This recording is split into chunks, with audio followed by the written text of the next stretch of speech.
Assalamualaikum warahmatullahi wabarakatuh.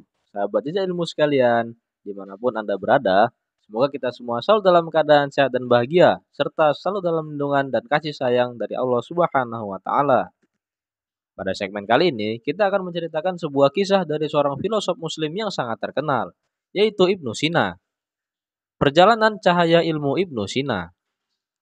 Pada zaman keemasan peradaban Islam, di kota Bukhara, terlahir seorang pemuda yang bernama Ibnu Sina. Ibnu Sina atau dikenal juga sebagai Avicenna adalah sosok yang penuh semangat dalam mengejar ilmu pengetahuan. Cerita ini dimulai dari masa kecil Ibnu Sina. Ia tumbuh dalam keluarga yang mencintai ilmu pengetahuan, dan ayahnya sendiri adalah seorang cendekiawan terkemuka di kota Bukhara. Sejak kecil, Ibnu Sina telah menunjukkan ketertarikannya pada ilmu pengetahuan. Ia selalu penasaran dengan segala sesuatu di sekitarnya, dan suka bertanya kepada ayahnya. Namun, kebahagiaan Ibnu Sina tidak berlangsung lama. Ketika Ibnu Sina masih muda, ayahnya meninggal dunia. Kehilangan sosok yang sangat dicintainya membuat Ibnu Sina semakin bertekad untuk melanjutkan jejak ayahnya dalam menuntut ilmu. Ia mengambil keputusan besar untuk meninggalkan kota kelahirannya dan pergi menelusuri jejak ilmu di berbagai tempat. Perjalanan Ibnu Sina tidaklah mudah. Ia harus menghadapi berbagai rintangan dan ujian. Namun, tekadnya yang kuat dan semangatnya yang berkobar-kobar untuk menuntut ilmu membantu Ibnu Sina melewati setiap rintangan. Ia belajar dari berbagai guru terkemuka pada zamannya, mengajar ilmu kedokteran, matematika, kimia, dan filsafat.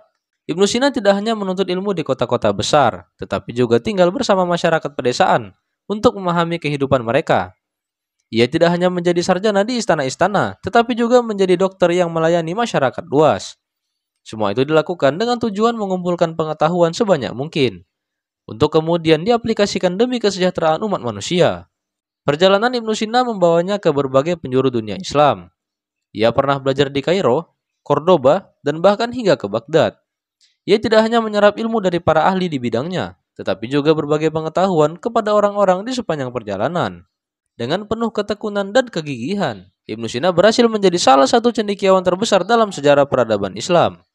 Karya-karyanya dalam bidang kedokteran, filsafat dan ilmu, filsafat dan ilmu pengetahuan, dan lainnya masih dihormati dan dipelajari hingga saat ini. Cerita ini menggambarkan betapa pentingnya semangat dan tekad dalam mengejar ilmu. Melalui perjalanan hidup Ibnu Sina, kita belajar bahwa setiap rintangan dan kesulitan adalah ujian yang dapat diatasi dengan ketekunan serta semangat yang kuat. Wallahu a'lam bishawab. Wassalamualaikum warahmatullahi wabarakatuh.